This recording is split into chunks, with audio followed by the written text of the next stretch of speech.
안녕하세요 여러분, 키아입니다. 제가 최근에 한국에서 굉장히 짧은 기간 동안 굉장히 많은 구독자와 인기를 얻은 유튜브 채널들에 대해서 생각을 해보다가 그 채널 중에 어떤 하나의 카테고리를 발견하게 됐어요. 그런데 그 채널들의 공통점에 대해서 생각을 해보던 중 어떤 것을 알게 됐냐면 이 채널들이 사치를 컨텐츠로 하는 채널들이었다는 거였어요.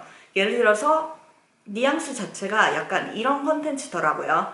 내가 얼마를 백화점에서 썼더니 나에 대한 대우가 달라졌다. 혹은 내가 사는 집이 이 정도의 집이고 나는 이 정도의 집을 살 만한 돈이 있다. 아니면 나는 이렇게 비싼 차를 끌 수 있는 돈이 있다. 한마디로 어떤 컨텐츠의 뉘앙스 자체가 나는 이 정도를 살 수 있는 사람이고 이 정도를 샀더니 다른 사람들의 대우가 달라지더라. 약간 이런 뉘앙스의 컨텐츠가 어떤 하나의 사치를 주제로 한 컨텐츠를 가지고 있는 채널들의 성장이 굉장히 단기간에 굉장히 빠른 속도로 성장을 하더라고요. 그래서 제가 이런 생각을 하게 됐죠. 왜 스웨덴엔 이런 사치를 컨텐츠로 한 유튜브 채널들이 없을까? 이렇게 짧은 기간에 많은 구독자와 굉장히 많은 관심을 받으면서 유튜브를 성장을 시키면 돈도 많이 벌고 굉장히 유명한 유튜버도 될 수 있고, 그렇게 돈 벌면은 그렇게 번 돈으로 더 펑펑 쓸 수 있는데 왜 이런 유튜버들이 스웨덴엔 없을까라는 생각을 하게 되던 중에 알게 된 것이 있는데 바로 얀테 법칙입니다. 얀테 법칙이 이제 유명해진 이유 중에 하나는 굉장히 유명한 헐리우드에서 활동하는 스웨덴 배우가 얀테 법칙에 대해서 설명을 하는 레이트 나이트 쇼였나? 거기 나와서 설명을 하는 영상이 굉장히 많은 뷰를 얻으면서 이것에 대해서 굉장히 화제가 되었고, 굉장히 다른 서구권 국가들과는 다른 어떤 문화적인 성향 때문에 굉장히 많은 사람들의 관심을 갖게 된 것 같아요. 자, 그래서 제가 오늘은 얀테 법칙에 대해서 이야기를 해보려고 하고요. 이것 때문에 왜 그런 사치를 바탕으로 한 유튜버들이 스웨덴에서는 왜 성공을 할 수 없는지에 대해서 이야기를 나눠보려고 합니다. 자, 그렇다면 얀테 법칙이라는 것은 무엇일까? 자, 이제 스웨덴어로는 얀텔라겐이라는 단어로 쓰고 영어로는 Law of Jante 이고요. 한국어로는 얀테 법칙이고요. 이게 어디에서 나온 거냐면은 어떤 덴마크 소설가가 자신의 소설에서 이제 픽셔널한 어떤 마을이죠. 마을에서 만들어 놓은 규율에 대해서 이제 써놓은 그런 소설이 있어요. 근데 그 소설이 대박이 나면서 이제 스칸디나비안 전역에 다 퍼지게 되고, 이것이 어떤 한국의 뭐 예를 들어서 장유유서 뭐 이런 것처럼 어떤 하나의 문화로 이제 정착을 하게 됩니다. 이제 모든 문화에는 장단점이 있잖아요. 뭐 예를 들어서 한국에 장유유서가 있다 이러면은 옷 어른을 공경하고 아니면은 뭐 자신보다 뭐 위에 있는 어떤 사람들에게 많은 것을 뭐 배우고 뭐 경험이 더 많은 어떤 지혜로운 사람들에게 많은 것을 배우고 그 사람을 공경하고 그 사람을 이제 존경하고 존경을 표하고 존댓말을 하고 뭐 여러 가지 그런 문화 때문에 여러 가지 만들어진 어떤 파생된 문화 자체가 있는 거잖아요. 존댓말을 한다든지 아니면 뭐 인사를 이렇게 꼬박 한다든지 뭐 이런 여러 가지 어떤 하나에 의해서 파생된 문화들 자체가 있는 거잖아요. 아이고. 굿미야.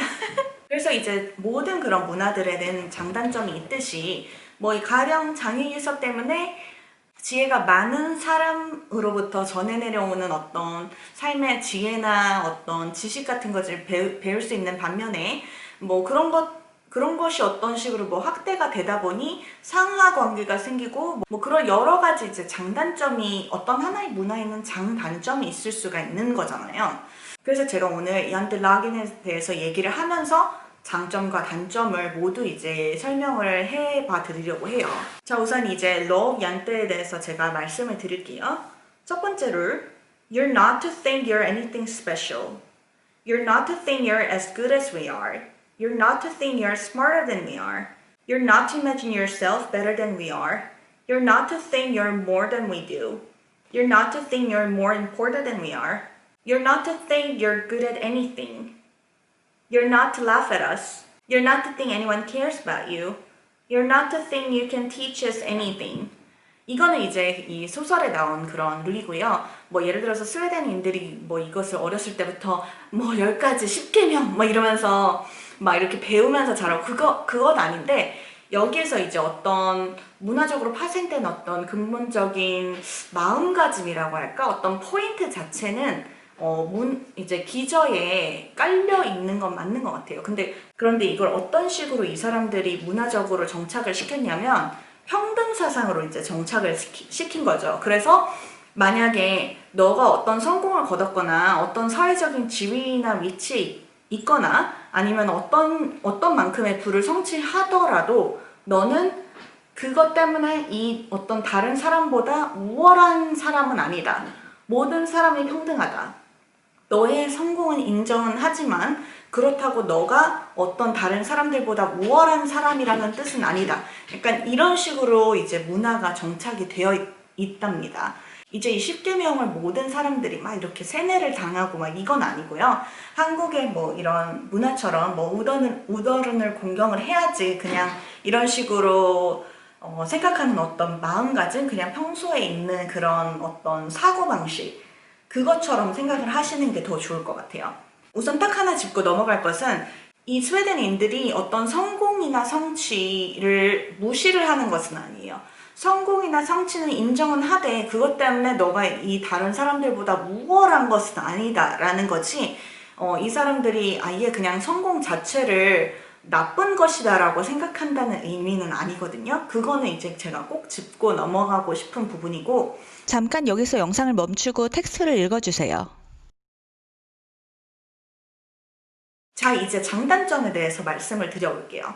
장점은 우선 제가 이제 스웨덴에 왔었을 때 많은 장점을 굉장히 느꼈는데, 제가 그 전에는 이제 제가 느끼는 이제 이런 스웨덴의 장점이 어디서 온 건지를 몰랐었어요. 그런데 지금 생각해보니까 이 얀덴하겐에서 온 거인 것 같더라고요. 그래서 우선 첫 번째 장점은 남의 시선을 신경 쓸 필요가 없다는 거예요. 남들이 저를 평가질하지 않거든요.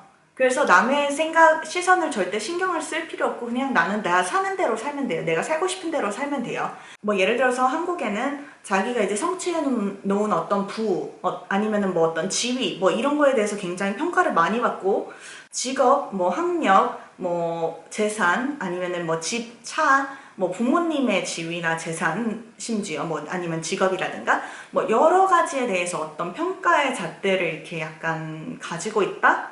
여기서는 이제 제가 그런 거를 굉장히 못 느꼈어요. 그거에 대해서 어떤 단편적으로 제가 말씀을 드릴 수 있는 예제가, 제가 스웨덴에서 처음으로 이제 오래 살 집을 이제 계약을 한 적이 있는데, 그것에 대해서 이제 기분이 좋아서 사람들한테 얘기를 하다가 어떤 한국 사람한테 얘기를 했는데, 제가 이제 오랫동안 집을 찾다가 드디어 계약을 해서 너무 기뻐서 얘기를 해줬더니 그 사람의 첫 질문이 이랬어요.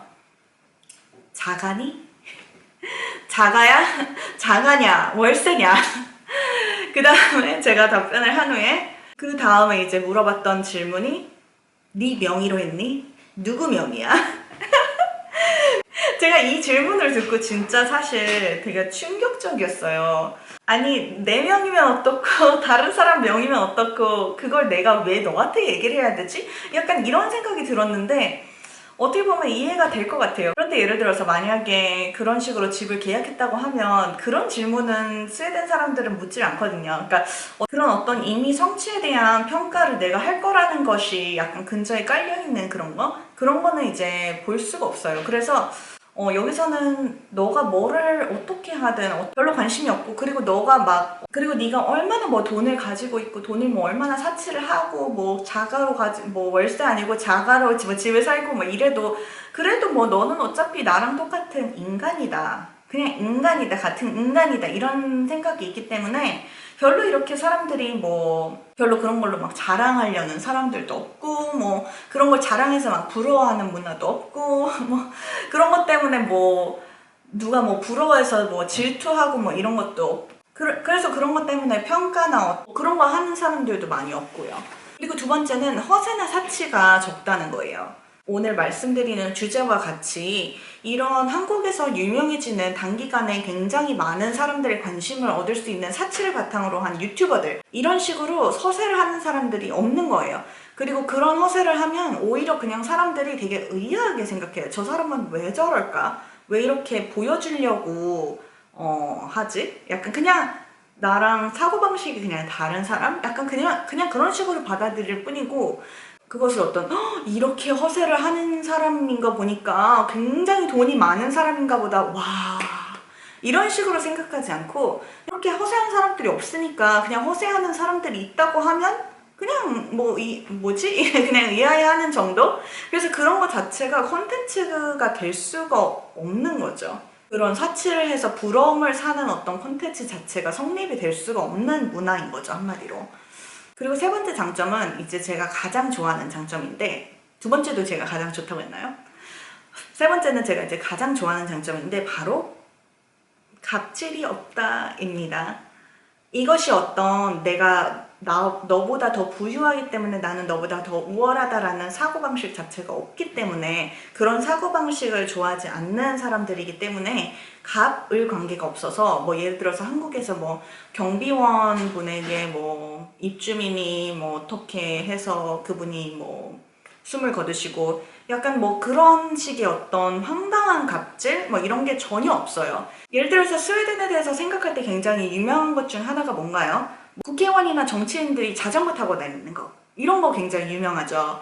저도 어떤 인터뷰를 하나 본 적이 있는데, 미국 어떤 방송에 스웨덴 어떤 무슨 장관이 나와가지고 인터뷰를 하는 게 있었는데, 그 장관이 인터뷰를 하는 장소가 기차역이었어요. 그래서 그 미국의 쇼 호스트가 그 장관에게 지금 어디 있냐? 라고 물어보니까 나는 지금 기차역이다. 그래서 그 쇼 호스트가 왜 기차역이냐? 뭐 하고 있냐? 라고 하니까 나는 지금 통근을 하고 있다. 라고 얘기를 한 장면이 있거든요. 그게 굉장히 스웨덴의 이런 문화를 잘 말해주고 있는 어떤 단편적인 것이라고 생각을 해요, 저는. 그래서 그 사람의 사회적인 위치가 얼마나 높거나 낮거나 이런 거에 대해 상관없이 사람들의 방식 자체가, 삶의 방식 자체가 굉장히 비슷하고, 그런 것 때문에 이제 갑질이나 누군가가 더 우월하거나 우월하지 않거나 이런 어떤 상하의 관계가 없기 때문에 갑질도 없고 이런 문화가 있습니다. 그래서 예를 들어 전 직장들에서 뭐 예를 들어서 뭐 그 지점에 뭐 지사의 짱이면 지사장 맞죠? 지사장들이랑 그냥 뭐 허물없이 그냥 막 대화하고 그냥 친구처럼, 정말 그런 생활들이 일상이다 보니까, 너가 이 지위가 높다고 해서 나는 막 굽신대야 되고 막 그런 게 전혀 없어가지고 갑질이 없는 것 같아요. 그래서 오히려 갑질을 하면 그 사람은 이상한 사람으로 치부돼서 오히려 사회에서 매장될 수도, 만약에 진짜 갑질을 해서 누군가를 뭐 목숨을 끊게 하거나 뭐 이런 식의 상황이 벌어진다면 스웨덴에서는 정말 그거는 큰일 날 일. 그래서 이제 그런 것들이 장점이고, 단점은 이제 저는 사실 단점이라고 생각을 하진 않는데, 저는 항상 이제 모든 것들에 대해서 장단점이나 뭐 서로 다른 양쪽의 입장을 다 견해를 다 이야기하는 것을 좋아하기 때문에, 다른 사람들이 생각했을 때 단점이라고 여길 수 있는 것들, 뭐 예를 들어서 그렇게 하면은 성공하고 싶어 하지 않을 것 같아, 그런 문화가 있다면 노력하고 싶어 하지 않을 것 같아 라는 게 이제 단점일 수 있겠죠. 어떤 문화에서나 장단점은 있는 거니까 그런 것을 어떤 단점으로 보실 분은 보실 수도 있겠죠, 물론. 그래서 여러분 기억하실지 모르겠는데, 제가 예전 영상 중에 하나 말할 때 제가 스웨덴에 온 후로 물욕이 없어졌어요, 물욕 고자예요 라고 얘기를 한 장면이 있어요.